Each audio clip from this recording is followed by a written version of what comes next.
जय श्रीराम. गेले 123 दिवस आपण श्री ब्रह्मचैतन्य गोंदवलेकर महाराज यांच्या प्रवचनांच्या पुस्तकाचं वाचन करतो आणि आजचा आहे 124वा दिवस. ब्रह्मचैतन्य गोंदवलेकर महाराज हे गोंदवले, सातारा, महाराष्ट्रातील थोर संत ज्यांनी आयुष्यभर श्रीरामाच्या नावाचा जप केला आणि लोकांना श्रीरामाच्या जीवनाची महती साध्या सोप्या भाषेत सांगितली. हे 365 दिवसांचं प्रवचन पुस्तक, ज्यात त्यांनी प्रत्येक दिवसासाठी एक प्रवचन, जे वाचायला एक पानाला 3 ते 4 मिनिटं, स्लो असाल तर 5-6 मिनिटं लागतं.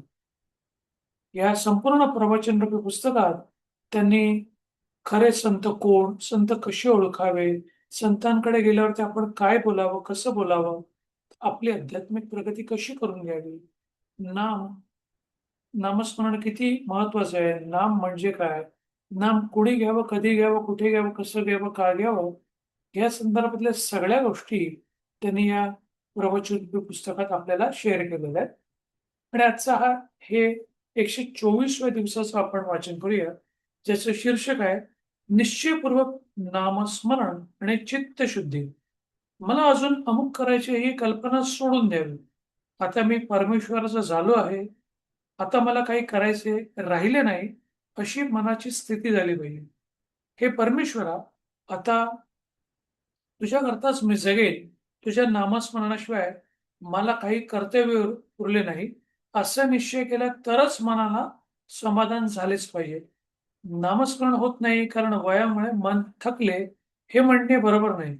शरीर थकेल कारण लहानपणी कारण लहानपणी वाढणे आणि वृद्धपणे थकणे हा शरीराचा निसर्ग क्रमच आहे. पण मन थकले हे मात्र संयुक्तिक नाही. मन हा परमेश्वराचा अंश आहे, असे आपण दिव्य विभूती सांगताना भगवंताने सांगितले. म्हणजे आपण सगळ्या लोकांनी नामस्मरण करावं. आपलं मेन उद्देश परमार्थातली प्रगती करणं हाच होय. संसार करता करता, संसार करणारे जेवढी लोक आहेत त्यांनी संसार नक्की करावा, आणि ते करत असताना देखील ह्या परमार्थाची प्रगती आपली कशी होईल त्यासाठी नामस्मरण करणं गरजेचं आहे. हे करावं. शरीर जरी थकलं असेल, वय जरी झालं असेल, कोणी म्हणतं 50 वर्ष, कोणी म्हणतं 60 वर्ष, कोणी म्हणतं 70 वर्ष, आता मला उठता येत नाही, बसता येत नाही, पण नाम घेण्यासाठी कोणत्या प्रकारच्या वयाची, जातीची, पंथाची, शिक्षणाची, शैक्षणिक पात्रतेची किंवा आर्थिक स्थितीची, तुम्ही सकाळ, दुपार, संध्याकाळ कोणत्याही काळ वेळेची, तुम्ही चालत असताना, तुम्ही बसून, तुम्ही झोपून, तुम्ही आंघोळ करत असताना, प्रवास करत असताना कोणत्याही प्रकारची अडचण येत नाही. नामस्मरण ही अशी गोष्ट आहे ज्याच्यामध्ये कोणत्या प्रकारचा खर्चही होत नाही आणि कोणत्या प्रकारचा त्रास नसणार आहे. हे अत्यंत साधं, सोपं, सुलभ असं साधन आहे.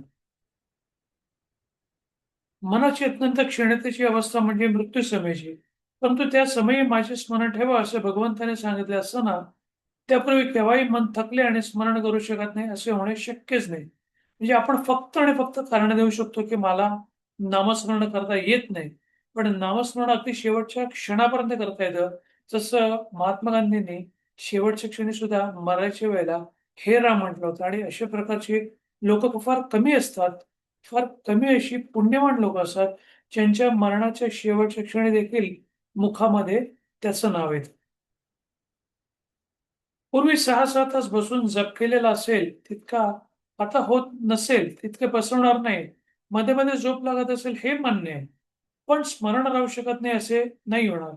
मन थकले की खरी अडचण नसून इतर व्याप फार आहे, हे खरे कारण आहे. तेव्हा सर्व व्यापातून आणि काळजीतून लक्ष काढून ते भगवंताकडे लावणे जरुरी आहे. म्हणजे आपण संसारातलं मन जे असतं ना, ते थोडंसं बाहेर काढून तेव्हा आपण या नामस्मरणात आपल्या संसारिक लोकांना, आपली बायका, मुलं, आपलं घर-दार, इस्टेट सगळ्यामध्ये आपला जीव असतो.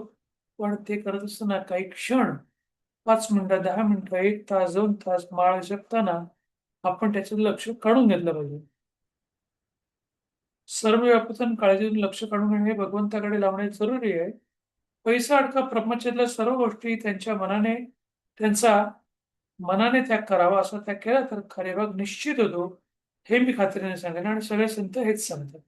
पैशाची वासना किंवा लौकिकाची लालसा माणसाला भगवंतापासून दूर नेतात.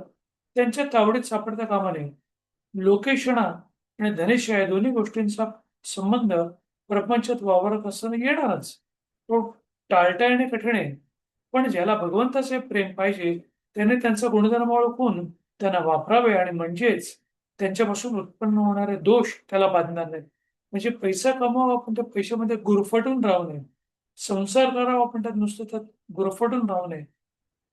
लोकांमध्ये मिसळावं, लोकांशी बोलावं, पण देवाचं नामस्मरण करण्याकरता माझ्याकडे 1 मिनिटं पण नाहीये, ही सबब चुकीची आहे. धर्माचरण, भगवत भक्ती, नामस्मरण आणि सत्संग हे चित्तशुद्धीचे उपाय होत. आणि एका शब्दात असे म्हणता येईल की सत्संग हाच याला तोडगा आहे. चित्तशुद्धीचे लक्षण हे की आपल्यासारखे सर्व जग सुखी असावे ही भावना वाढवण्यासाठी सर्व जग सुखी असावे अशी प्रार्थना करण्याचा नेहमी परिपाठ ठेवा.